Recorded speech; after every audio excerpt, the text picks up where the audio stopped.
Probably all of you know how to measure blood pressure because you have been taught at your physiology class. But again, we will repeat you because we have found that many students are not able to apply the sphygmomanometer cuff properly. Upside down, যেটা নিচের দিকে থাকার কথা সেটা উপর দিকে লাগিয়ে দিল, যেটা মিডিয়াল সাইডে ব্রেকেল আর্টারির দিকে লাগানোর কথা সেটা পেছন দিকে লাগালো,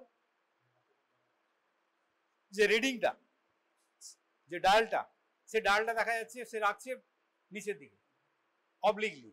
সুতরাং এই স্টেপগুলো প্রপারলি তোমাকে ফলো করতে হবে। So first of all I will show you or I will demonstrate you the hand washing. So before doing hand washing, you have to remove your rings or bangles, etc. Interlacing of your fingers, dorsum and wave of the fingers, like this, like this, like this. So this is the second step. Okay.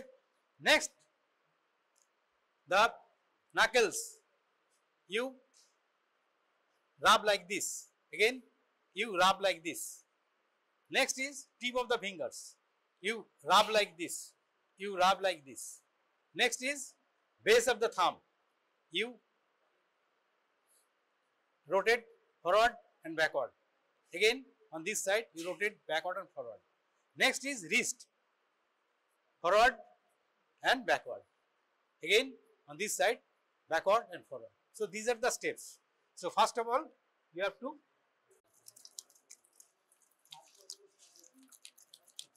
that is the first step. Next, dorsum with interlacing of fingers, so that all the germs are removed from the wave of the fingers, like this, like this. Next is knuckles, knuckles. Again, this side, knuckles. Next is tip of the fingers, tip of the fingers, like this, like this. Next is base of the thumb. সাবানটা কম না হয়েছে, সাবানটা adequate নেবে, দরকার হলে আবার নেবে। Base of the thumb. Next is wrist. Next is wrist. And lastly, you wash up to the elbow joint. You wash up to the elbow joint, and you keep your hands up like this. And sister will give you the towel or pieces of sterile gauze pieces. Sterile gauze pieces. With the help of gauze pieces or with the help of the towel, she will help you to dry your hand, and she will apply the dry pieces of cloth from this to this. She will not repeat it. This, throw it. This, throw it. This, throw it. This, throw it. No, not repeat. Clear? After that, you will take your gown. These are the steps which you have to practice. Theoretically, it is very easy to perform, but at the time of demonstration, if you do not practice sincerely, you may miss few steps. So, if you miss few steps, your marks will be deducted accordingly. Clear? Before taking weight of any person, first of all, you introduce yourself. What is the purpose of taking blood pressure? You explain with local languages which the patient can follow you. তুমি যদি তার সাথে ইংরেজিতে কথা বলো, একটা মাঠে কাজ করে চাষিবাসী লোক এসছে, সেটা কিছু বুঝবে না।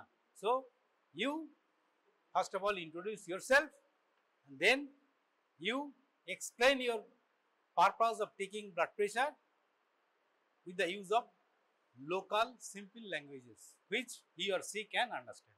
Clear? Next is after taking verbal consent, যে আমি আপনার ব্লাড প্রেশারটা মাপবো, verbal consent, you have to take the verbal consent. Why I am talking about this consent? Today I found that one doctor was penalized the tune of rupees 20 lakhs. Why? Because he performed surgery but without taking any consent from the patient or patient party. There is no documentation that I am going to perform cholecystectomy, or I am going to perform hysterectomy, or I am going to perform laparoscopic surgery, or I am going to perform appendicectomy. So there was no written verbal consent. But for taking blood pressure, verbal consent is enough. No need of taking any written consent. But when you perform any type of surgery, you make sure that your assistant, it may be nursing staff or it may be group D staff, has taken the consent in written form. Written form is there, and that consent must be there. So without taking any consent, if you have performed any surgery and if there is any catastrophe, patient will sue you and ultimately you will be penalized. So that's why consent is highly important. So you take the consent of the patient or the person to whom you are taking the weight. Clear? Next is you have to make sure that this instrument is in a working condition. This instrument is in a working condition. How will you know that this instrument is in a working condition? First of all, you have to adjust the zero. Clear? How will you adjust? এইখানে যে দেখবে একটা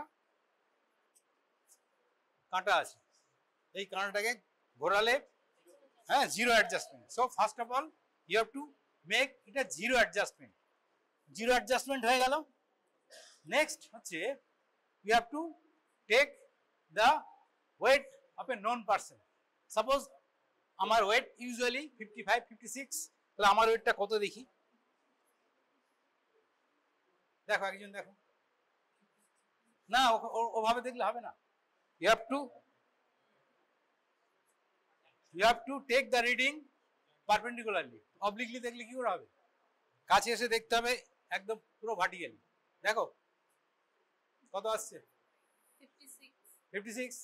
তাহলে this weight machine is in a working condition. হ্যাঁ, খারাপ নেই, এটা মোটামুটি শিওর হয়ে গেলাম. ঠিক আছে? আচ্ছা, নেক্সট হচ্ছে zero adjustment. Already I'm zero adjustment করেছি. Zero, you have to do the zero adjustment. Then you ask the patient that you remove your shoes, not only shoes but also cell phone, or if it is a jacket, or কেউ দেখা গেল শীতকালে 3-4টে sweater ফোয়েটার জড়িয়ে এসছে, তাহলে as far as practical, he or she should undress. As far as possible, he or she should undress. Clear? Next, he or she will stand on both sides of the weighing machine. He or she will stand on both sides of the machine, and he will not stand like this. এদিকে বেশি ভর দিল বা এদিকে বেশি ভর দিল, straight সে দাঁড়িয়ে থাকবে. Hands will be kept on the side and he will look straight. After that, you will take the reading, and you will take the reading not from that side, not from this side. You take the reading and you take it perpendicularly, so that you will take the correct measurement. After taking the weight, you may repeat. If there is any confusion, you can repeat the measurement of the weight, and finally you will note down what is the weight. Clear? This is the measurement of the weight. যে মেশিনে ঠিক আছে তো? তোমার wait জানা নেই, তাহলে যে তোমাকে দিচ্ছে তাকে বললো মেশিনটা ঠিক আছে কিনা আপনি দেখে দেন, ক্লিয়ার হয়ে গেল। কারণ তোমার যদি একটা পরীক্ষার সময় একটা মাইক্রোস্কোপ দেওয়া হলো, সে মাইক্রোস্কোপ কাজ করছে না, হ্যাঁ ফিজিওলজিতে দেয় না, হ্যাঁ টোটাল কাউন্ট টিসিডি সিএসআর, তুমি দেখছো যে তুমি লিম্ফোসাইট বুঝতে পারছো না, হ্যাঁ তুমি মনোসাইট বুঝতে পারছো না, মানে ওটা হেজি আছে, তার কারণ কি লেন্সটাই খারাপ। সুতরাং তোমাকে ইনস্ট্রুমেন্টটা ঠিক আছে কিন্তু জেনে নিতে হবে, তো you have to make sure whether instrument is okay or not. After that you go for zero adjustment, then you ask the patient to undress as far as possible, then he or she will stand on both, keeping pressure on both legs uniformly, and he will look forward, and after that he will take the reading, and reading should be taken nearest to 0.1 kg, nearest to 0.1 kg, বোঝা গেল? Nearest two 0.1 KG মানে কত? 0.1 KG কত? 100 গ্রামের কাছাকাছি, ঠিক আছে? Nearest two 0.1 KG যেটা রেকর্ডিং হবে সেটা নেবে। In case of measurement of the height, in case of measurement of height, first of all you introduce yourself, you explain your purpose of taking the height, and use the local language. After taking verbal consent, you will proceed forward. Clear? So this stadiometer, you ask the patient, you stand on this platform, এখানে 3-4টে point মনে রাখবে।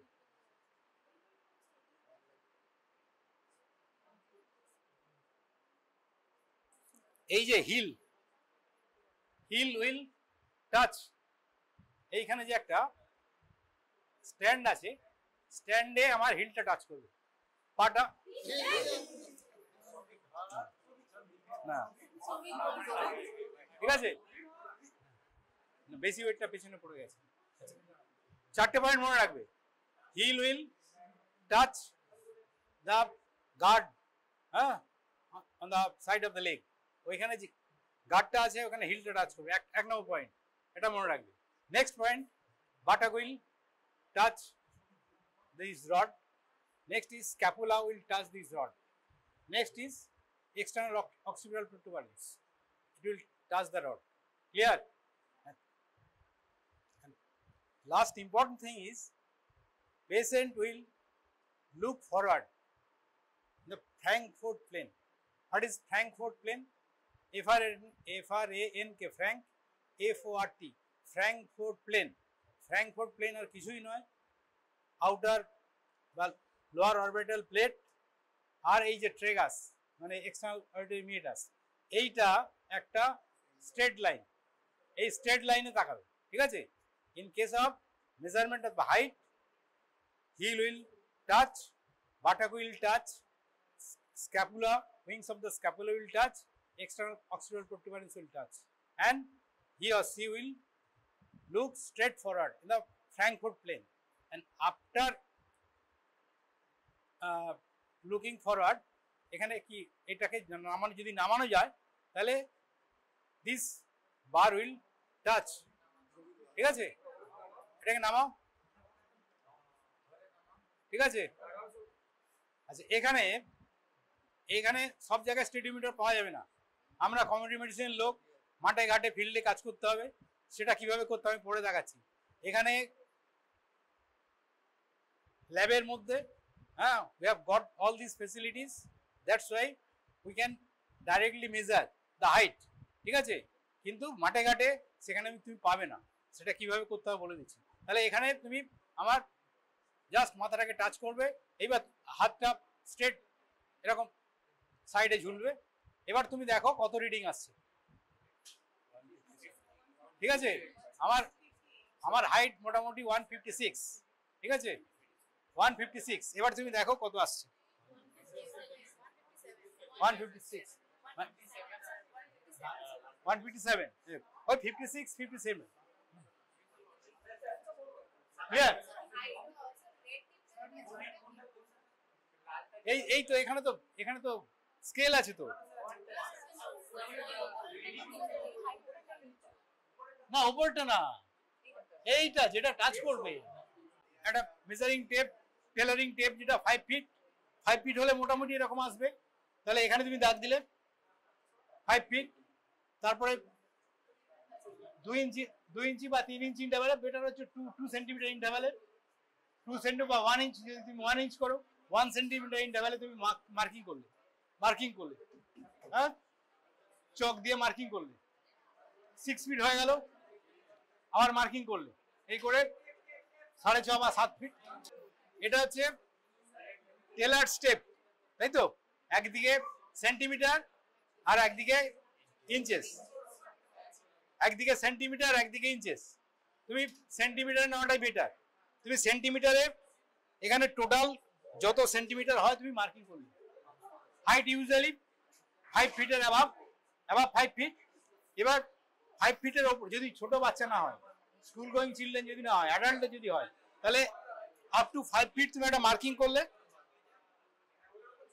এখানে একটা marking করলে 5 fit. তারপর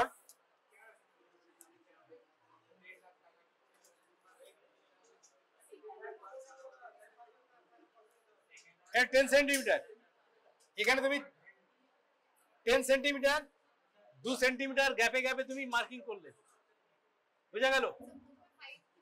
প্রথমে 5 fit ভেবে নিলে, ওটা ইন টার্মস অফ সেন্টিমিটার যেটা হয় সেটা রাখলে 158 বা 160 সেন্টিমিটার। তারপরে 2 সেন্টিমিটার ইন্টারভ্যালে তুমি মার্কিং করে নিলে, তারপরে আবার আরো 10 সেন্টিমিটার তুমি আবার 2 সেন্টিমিটার ইন্টারভ্যালে মার্কিং করলে, ওরা এই করে তুমি মোটামুটি 6.5 ফুট পর্যন্ত মার্কিং করে নিলে। ক্লিয়ার? এবার মার্কিং করার পরে যার হাইটটা নেবে তাকে বলবে যে জুতো খুলে স্ট্রেট ভাবে এখানে দাঁড়াতে হবে। এইখানে যেটা বললাম 4টে point, heel, buttock, scapula, external occipital protuberance, ওটা দাও। and here she will look straight forward the Frankfurt plane, and you place a cardboard above the head. You place the cardboard above the head, then you ask the patient to go on the side, and you keep a mark here, and you see what is the length. Clear? So this type of reading is taken at the community level, where you will not be able to carry the steady meter. Clear? তাহলে height হলো, wait হলো, hand washing হলো। Next হচ্ছে BP, measurement of BP. এটা টাকা রাখো। কি নাম? হ্যাঁ, নবরূপ। তোমার নাম কি? এই ছেলে সৃজন মন্ডল। বেশ, তুমি নবরূপের ব্লাড প্রেসারটা মাপবে, ঠিক আছে? So you show me how to measure the blood pressure. You speak loudly so that others can follow you.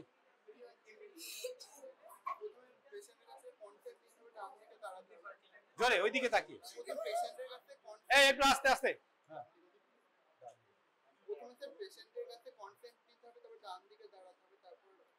তুমি বলে যাও, আমরা শুনছি। না না, তুমি how will you take the measurement of this patient?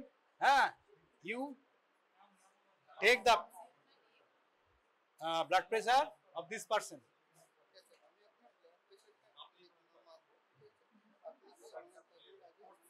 জোরে জোরে, সবাই শুনছে, জোরে বল।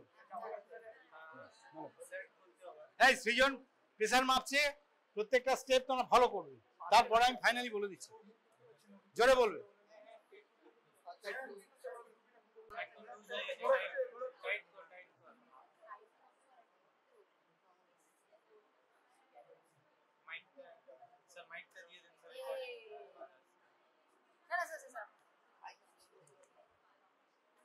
ঠিক আছে, বলো চলো।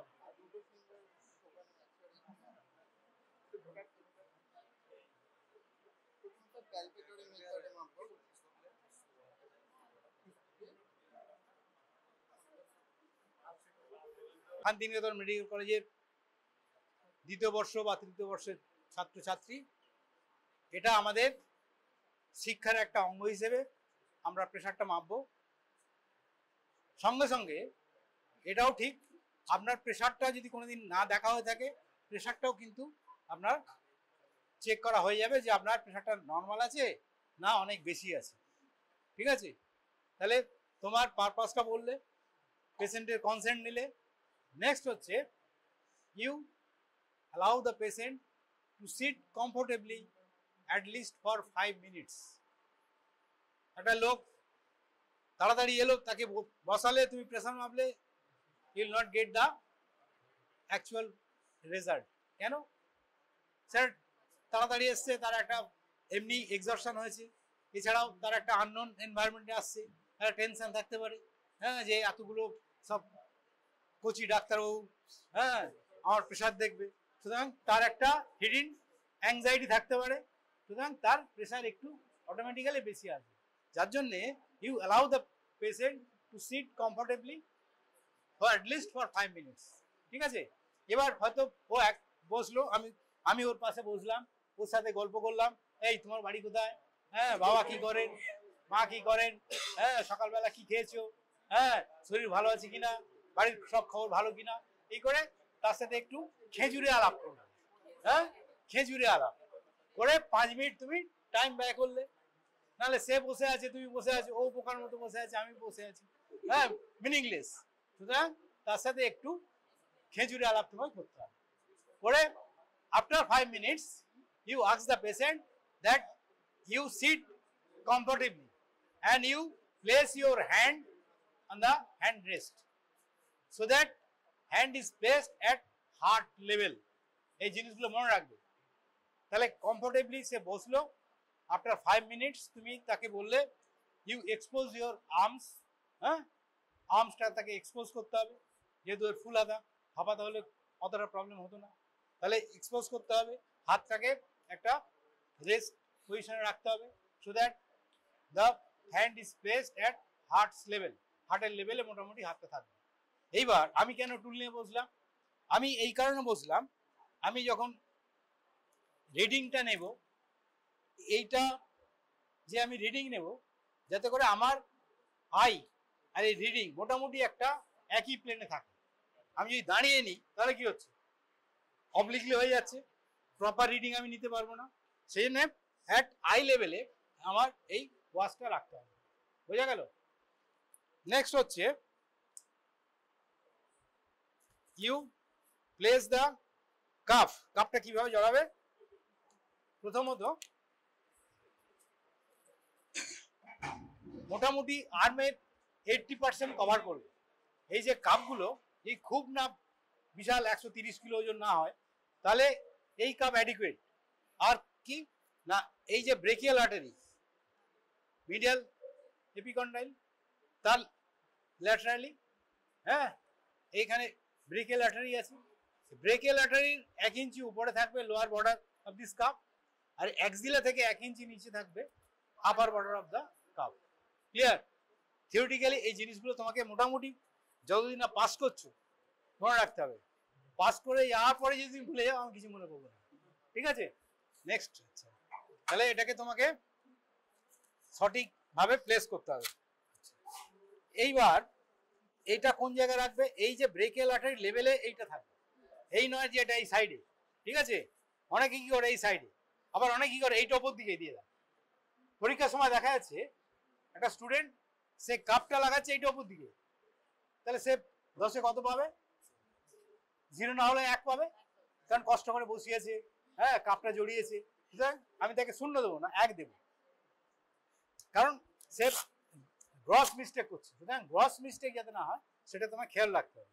তাহলে এই ব্রেকিয়াল আর্টারির 1 ইঞ্চি উপরে মোটামুটি এটা থাকবে, এই লেভেল থাকবে ব্রেকিয়াল আর্টারি লেভেল, যাতে করে ব্রেকিয়াল আর্টারির উপরে প্রেশারটা পড়ে। নেক্সট হচ্ছে ইউ, এটা একটু তুলতে হবে,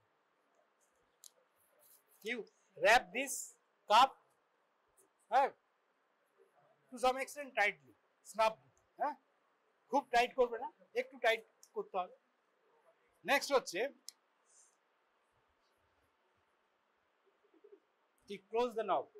নবটা খোলা থাকলে হবে না, নবটা খুলে রেখে তুমি এটা পাম্প করে যাচ্ছ, উঠছে না। সুতরাং you close this knob. After that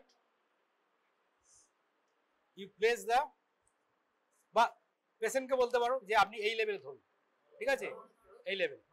হ্যাঁ, বেটার হচ্ছে পেশেন্টকে বলো যে আপনি এই লেভেলে ধরবেন, এটাকে নাড়বেন না, ঠিক এইভাবে, যাতে করে আমার রিডিংটা দেখতে সুবিধা হয়। চরমা ছাড়া পড়তে পারবো না, ঠিক আছে। নেক্সট হচ্ছে you feel the radial pulse. Radial pulse, পালসে কি কি দেখি আমরা?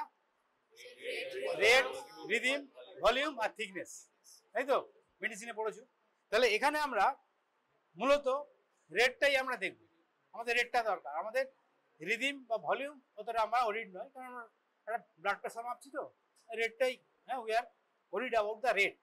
তাহলে তুমি পালসটা পাচ্ছ, হ্যাঁ, 3টে আঙুলে দেখলে পালসটা পাওয়া যাচ্ছে, ঠিক আছে। দেখো পাচ্ছ কি, দেখো আচ্ছা। তাহলে প্রথমে তুমি রেডিয়াল পালসটা ফিল করে নিলে। নেক্সট হচ্ছে এটা নবটাকে বন্ধ করেছি, তুমি এটা প্রেস করো। প্রেস করে মোটামুটি আমাদের নর্মাল রেঞ্জ কত? 120/80, তাই তো। আচ্ছা, সিস্টোলিক মোটামুটি 140-এর বেশি হলে আমরা বলি হাইপারটেনশন। ডায়াস্টোলিক মোটামুটি 85-এর বেশি হলেই আমরা হাইপারটেনসিভ ধরে নিই, ঠিক আছে। আচ্ছা, এইবার আমরা কতটা কাপ তুলবো? 140-এর ওপর, মোটামুটি 180 পর্যন্ত তুললে যথেষ্ট, ঠিক আছে, কারণ তো হাইপারটেনসিভ নয়। হ্যাঁ, এইবার তুমি আস্তে আস্তে ডিপ রেট, হ্যাঁ, তুমি এটাকে কমাতে থাকো।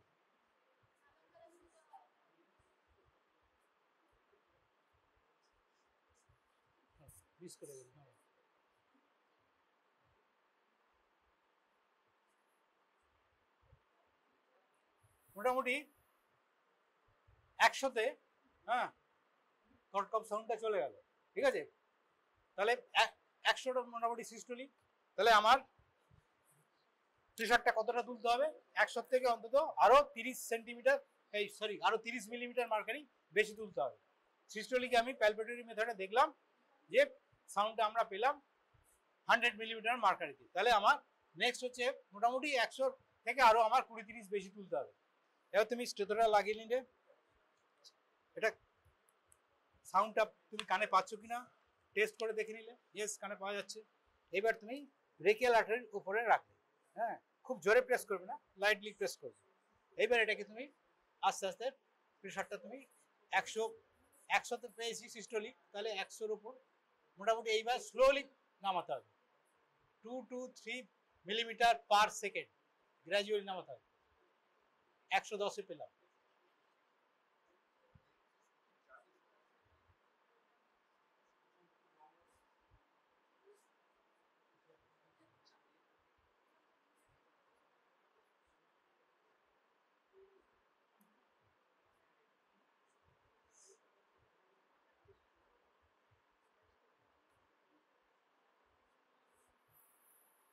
একশো 10/68, 68, 110/68। তুমি কত থেকে ছিলে? কত থেকে ছিলে সৃজন? কত থেকে ছিলে বলো? 122/78। ডাস্টুটা মোটামুটি ঠিক আছে, কিন্তু অতটা না, 110 সিস্টোলিক 110। তাহলে এইটা তুমি পুরোটা ডিপ্লেট করে দেবে, ঠিক আছে। তাহলে এটা একটা রিডিং হলো। আবার 1 মিনিট বাদে you again take the systolic and diastolic reading. So out of these readings you take the lowest reading.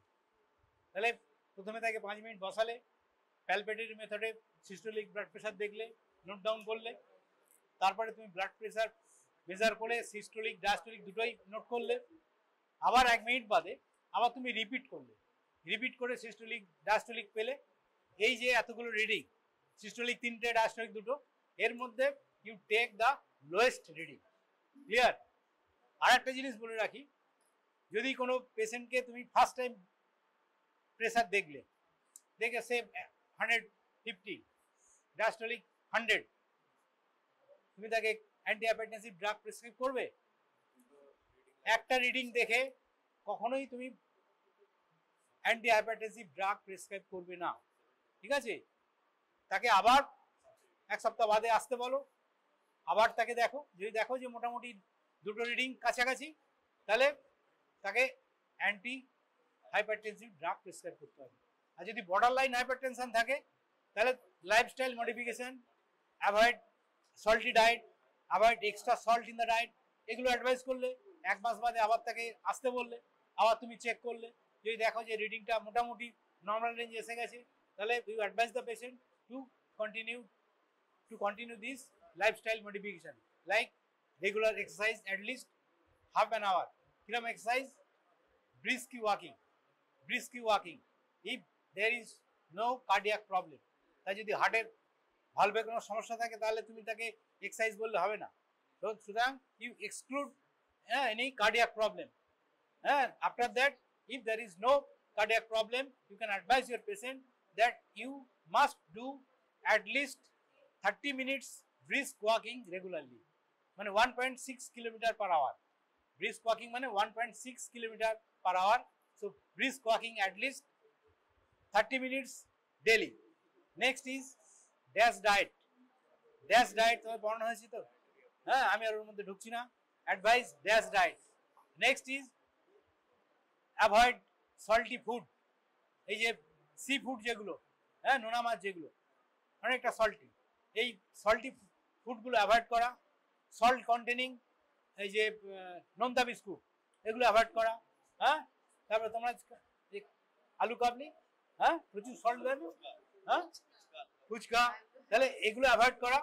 আর কি অ্যাভয়েড এক্সট্রা টেবল সল্ট, হ্যাঁ at the time of lunch or dinner, ঠিক আছে? এইগুলো যদি মোটামুটি সে ফলো করে, দেন his or her blood pressure will definitely come to a normal range if he is in a borderline state.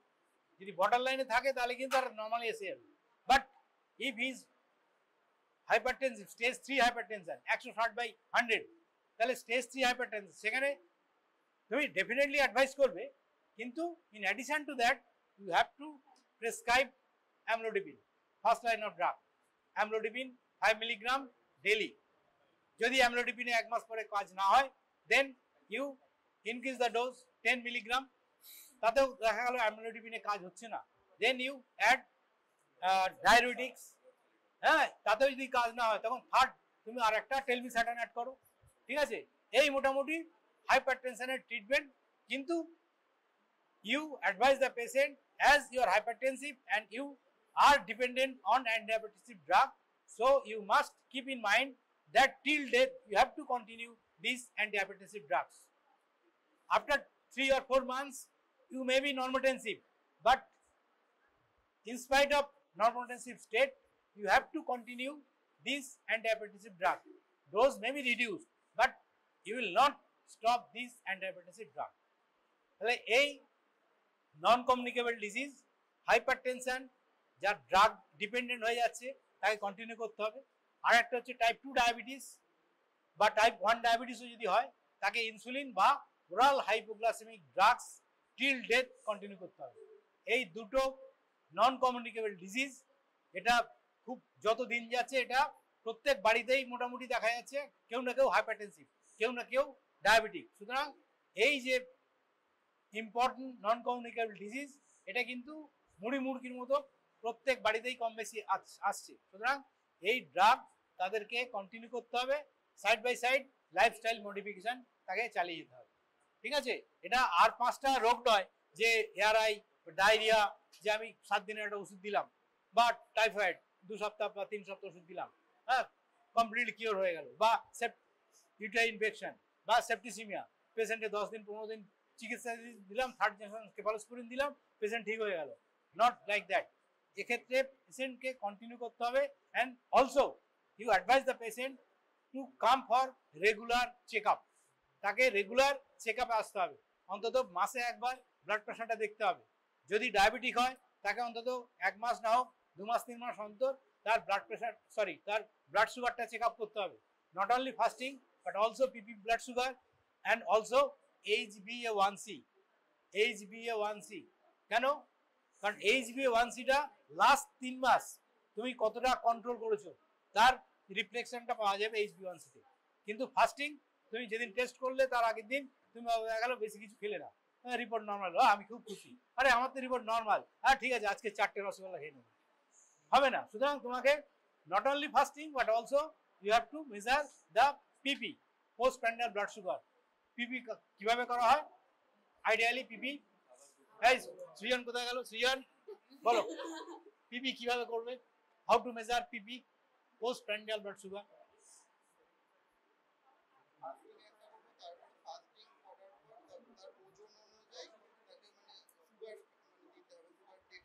ওজন অনুযায়ী sugar দিতে হবে, বেশ ঠিক আছে। এই শোনো, সৃজন বলছে পিপি করব, আমি ওজন অনুযায়ী তাকে সুগার দেবো, বলো কতটা দেবে? সাপোজ আমার ওজন 80 কিলো, কতটা দেবে?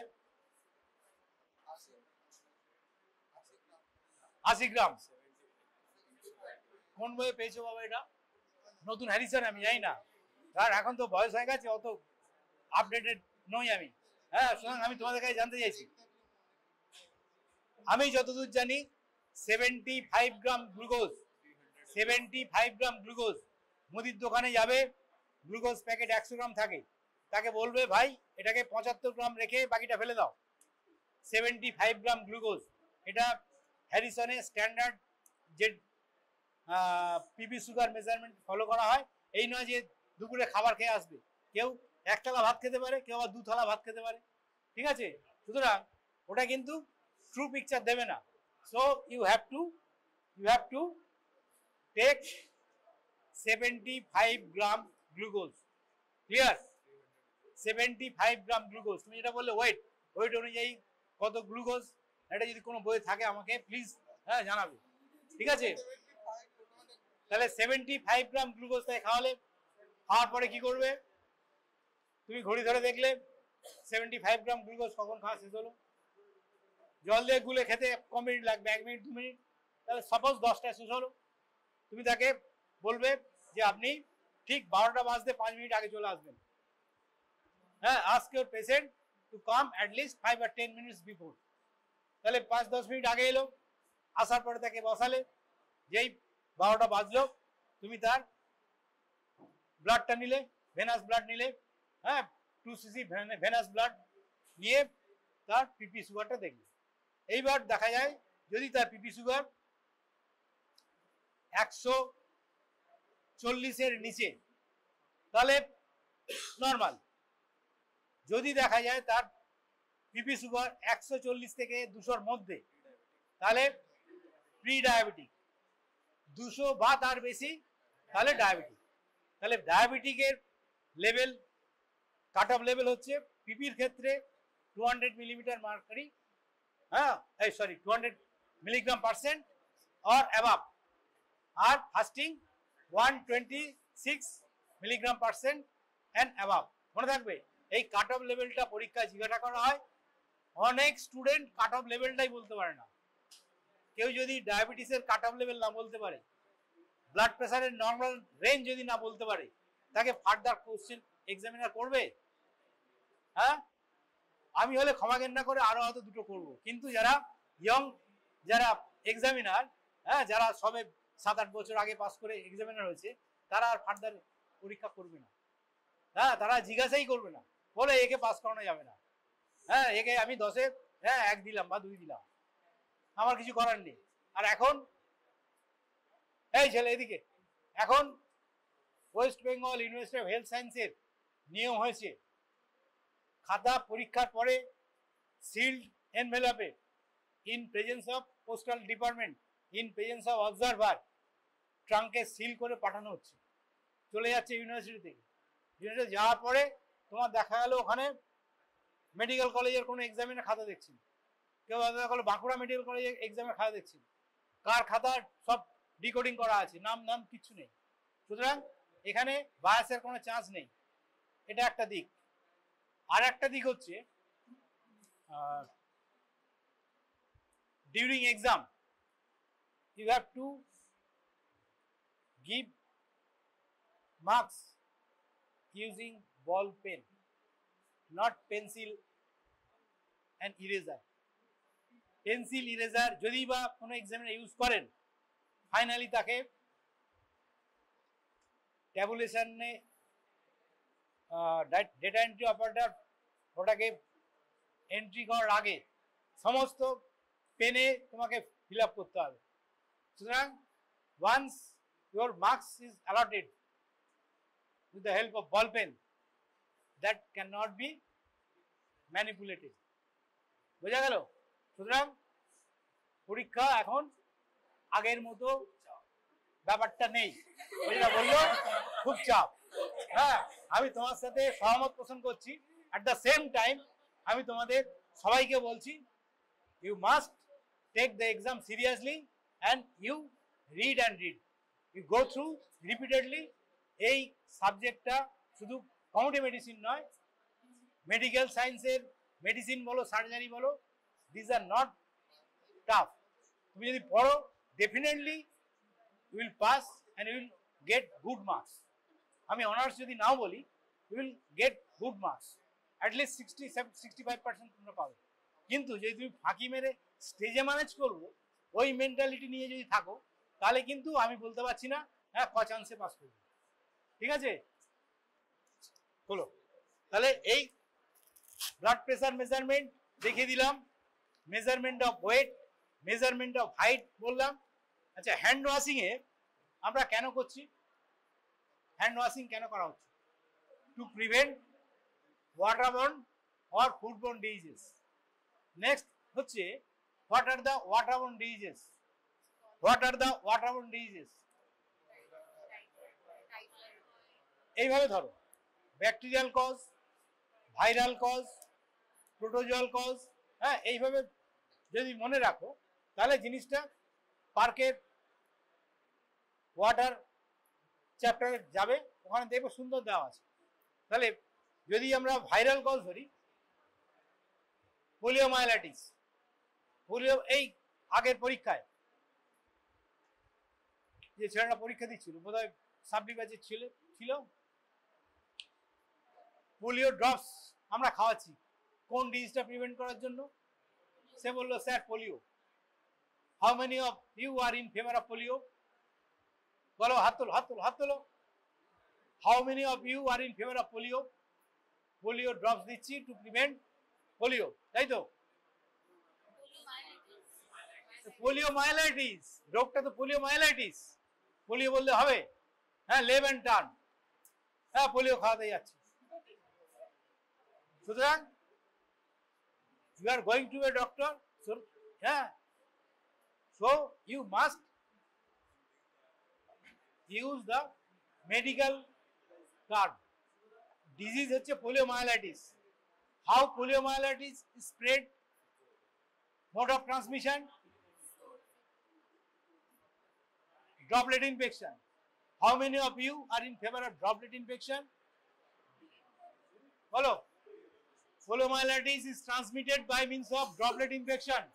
How many of you are in favor of droplet infection?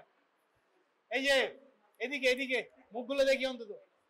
সারা বছরে তো মানে মুখগুলো দেখার আমার সৌভাগ্য হয়নি। I am lucky enough that I am seeing so many new faces of third part 1 students. So I want to see your faces at least. So how many of you are in favor of transmission of poliomyelitis by means of droplet infection? Droplet infection এর মাধ্যমে ছড়ায় poliomyelitis। কতজন? Raise your hands. কতজন? হ্যাঁ, এখানে কিন্তু আমার শোনা হয়ে গেছে। অনেকে বলেছে যে ড্রপলেট ইনফেকশন। আরে বাবা, poliomyelitis ড্রপলেট ইনফেকশন না fecal oral route waterborne disease? It is a viral infection. It is transmitted by means of fecal oral route. এই যে মেনন স্যার, উনি তো পোলিও সার্ভেলেন্স অফিসার ছিলেন, বিভিন্ন স্টেটে কাজ করেছেন, ওয়েস্ট বেঙ্গল, ওড়িশা। ওনার মেন কাজ ছিল কি, যদি কোনো অ্যাকিউট ফ্ল্যাসিড আর ফ্লপি প্যারালিসিস কোনো পেশেন্ট পেত, সেই পেশেন্টের স্টুল কালেক্ট করতে হতো। উনি করতেন না, ওনার হেল্পিং হ্যান্ড ছিল। তাদের কাজ ছিল, the person will collect 1 thumb's finger 8 গ্রাম স্টুল। কার নেবে? যে পেশেন্ট ভর্তি হয়েছে বা বাড়িতে আছে with history of fever and floppy paralysis, তার স্টুলটা কালেক্ট করবে। Why? This stool is sent to the accredited lab for virus isolation. Polio virus detect করার জন্যে ওই স্টুলটাকে রিভার্স কোল্ড চেন মেনটেন করা হয়। Why it is reverse? Because from periphery the stool is going to the accredited lab, it may be Pune or Delhi, for virus isolation, and throughout the journey, throughout the period of journey, this stool sample is maintained temperature 2 to 8 degree. 2 to 8 degree temperature is maintained, so it is going in the reverse way, that so it is a reverse cold chain.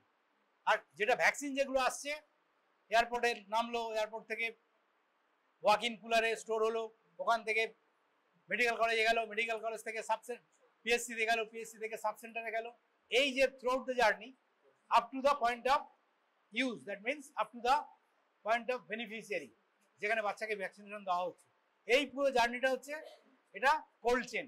এটা হচ্ছে reverse নয়, এটা ওপর থেকে নিচের দিকে আসছে। যখন স্টুলটা যাচ্ছে that is reverse cold chain. সুতরাং এই রিভার্স কোল্ড চেনটা মেনটেন করা হয় এবং স্টুলটা আইডিয়ালি কালেক্ট করা উচিত within 2 weeks, but it can be collected even up to 2 months। 60 দিন পর্যন্ত স্টুলটা নেওয়া যায় ফর ভাইরাস আইসোলেশন। কেন না, ভাইরাসে আমরা স্টুলে টাইপ 1, টাইপ 2, টাইপ 3 তিনটা ভাইরাস আছে। তো তিনটা ভাইরাসের মধ্যে আমাদের ইন্ডিয়াতে at present wild virus type 2 has already been eliminated, type 2টা নেই। তাহলে টাইপ 1 এবং 3 এই দুটো টাইপ এখনো আছে, ঠিক আছে। যদিও আমরা ভ্যাকসিনেশন দিয়ে আমাদের গত 5-6 বছর, সম্ভবত 2016 পরে আর কোনো কেস নেই, কিন্তু আমাদের নেবারিং কান্ট্রি পাকিস্তান আছে, আফগানিস্তান আছে, সেখানে কিন্তু পোলিওমাইলাইটিস কেস আছে। সুতরাং সেখান থেকে আমাদের ইন্ডিয়াতে আসতে পারে, যার জন্য এখনো পোলিও ভ্যাকসিনেশন দেওয়া হচ্ছে এবং সাব ন্যাশনাল লেভেলে বছরে 2 বার পোলিও ভ্যাকসিন দেওয়া হচ্ছে up to the age of 5 years, ঠিক আছে। তাহলে রোগটার নাম poliomyelitis, it is transmitted by faeco oral route. তাহলে ভাইরাল ইনফেকশন, এটা ওয়াটারবোর্ন ডিজিজ। বোঝা গেল? ব্যাকটেরিয়ালে কি আছে? ব্যাকটেরিয়া, কলেরা, হ্যাঁ, তারপরে টাইফয়েড, প্যারাটাইফয়েড, ডিসেন্ট্রি, ডায়রিয়া, এগুলো সবই ব্যাকটেরিয়াল কজ, ঠিক আছে। নেক্সট হচ্ছে প্রোটোজোয়া, সিস্টোসোমিয়াসিস, হ্যাঁ, তোমার যেটা অ্যাসকারিস ল্যাম্নিকয়েডিস, যেটা খুব কমন, হুকওয়ার্ম ইনফেস্টেশন, এগুলো খুব কমন, এগুলো সবই তোমার ওয়াটারবোর্ন ডিজিজ। আর কি? উইলস ডিজিজ, হ্যাঁ, উইলস ডিজিজ, হ্যাঁ, লেপ্টোস্পাইরোসিস। সুতরাং এই মোটামুটি কমন ডিজিজগুলো তোমাকে মনে রাখতে হবে। হ্যাঁ, what are the waterborne diseases, what are the milkborne diseases, what are the foodborne diseases. তাহলে এই ডিজিজগুলো আমরা প্রিভেন্ট করতে পারি if we follow hand washing properly before eating food. All students or all patients must wash their hands properly. এছাড়াও before doing any operation, surgical operation, you have to wash your hands thoroughly, so as to prevent contamination at the time of surgery. সার্জারির সময় যাতে তোমার থেকে পেশেন্টের যাতে infection না হয়, তার জন্য কিন্তু এই প্রিকশনগুলো নেওয়া হয়, ঠিক আছে। তাহলে হ্যান্ড ওয়াশিং এর স্টেপগুলো, হ্যান্ড ওয়াশিং না করলে কি কি ডিজিজ হতে পারে, it may be waterborne, it may be foodborne, it may be milkborne, হ্যাঁ। তাহলে এই ডিজিজগুলো মোটামুটি তোমাকে পড়ে রাখতে হবে, ঠিক আছে। আর ওয়েট মেজারমেন্ট বললাম, আচ্ছা এই প্রসঙ্গে হচ্ছে বিএমআই। বলো নর্মাল রেঞ্জ অফ বিএমআই কত, কে বলো? বলো what is the normal range of BMI? তাই দাঁড়া, ওকে ওকে বলতে দাও, যাকে বলিস তোমাকে চান্স দেবো। বলো 18 to 22, এটা কি, কোন standard? WHO standard, nation standard? WHO full form কি? World Health Organization. এটা কি স্ট্যান্ডার্ড? WHO standard. এটা কোন স্ট্যান্ডার্ড তুমি যেটা বললে? WHO standard? হ্যাঁ বা না, ইয়েস অর নো? হলো না, বলো এবার তুমি বলো। 24.5 হলো না? বলো।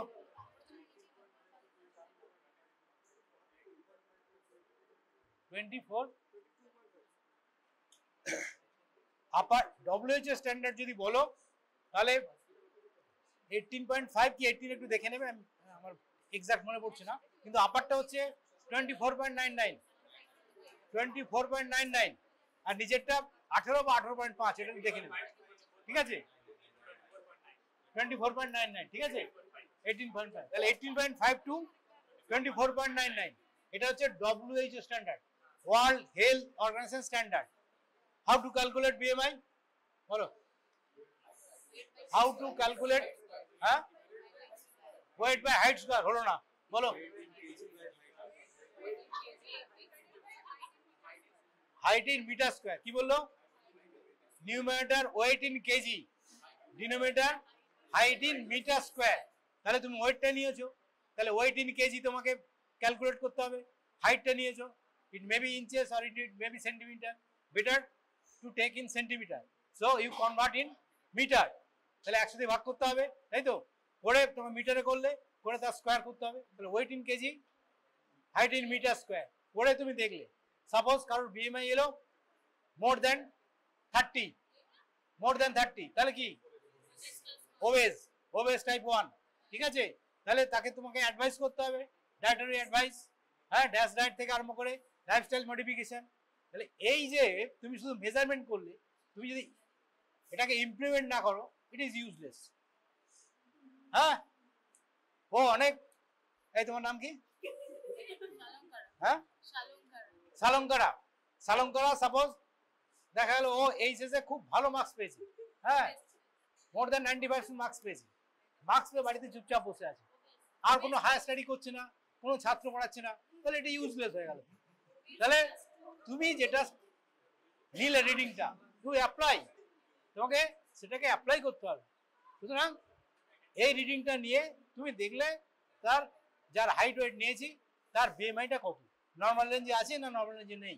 যদি নর্মাল রেঞ্জে থাকে ওয়েল অ্যান্ড গুড, তাকে প্রেস করো, হ্যাঁ, যে আপনার ওয়েট ঠিক আছে হাইট অনুযায়ী, হ্যাঁ, you maintain this type of weight, হ্যাঁ। আর যদি দেখা যায় তার ওয়েট বেশি আছে, তাকে অ্যাডভাইস করতে হবে যে বেশি তেল জাতীয় খাবার খাবেন না, হ্যাঁ, রেগুলার এক্সারসাইজ করবেন, বেশি চর্বি জাতীয় খাবার, হ্যাঁ, বেশি সপ্তাহে 4 দিন 5 দিন করে খাসির মাংস খাবেন না, হ্যাঁ, বেশি তেলে ভাজা জিনিস খাবেন না, তাই তো? এগুলো তো আমরা ফাস্ট ফুড খেতে অভ্যস্ত, হ্যাঁ, সুইগিতে অর্ডার দিলে, হ্যাঁ, ঠিক আছে, ওটা, হ্যাঁ, জোম্যাটো সুইগি চলে এলো। সুতরাং এইগুলো অ্যাভয়েড করতে হবে, হ্যাঁ, অ্যাজ ফার অ্যাজ পসিবল। তাহলে কি হবে, তোমার হেলথ ভালো থাকবে, হ্যাঁ, মোটামুটি তোমার মরবিডিটিটা চট করে তোমার শরীরে বাসা বাঁধবে না, বুঝে গেল? তাহলে measurement of height, measurement of weight, measurement of আরটা কি বললাম, হাইট, ওয়েট, বিপি, আর হচ্ছে লাস্ট হচ্ছে মেজারমেন্ট অফ ব্লাড প্রেশার। তাহলে ব্লাড প্রেশার মেজারমেন্টে আর আশা করি কারোর ভুল হবে না, কাপটা উপর দিকে লাগাবে না, উপর দিকে লাগালে কিন্তু আমি 1 দেবো, অন্য এক্সামিনার 0 দেবে, আমি বলে দিচ্ছি, ঠিক আছে?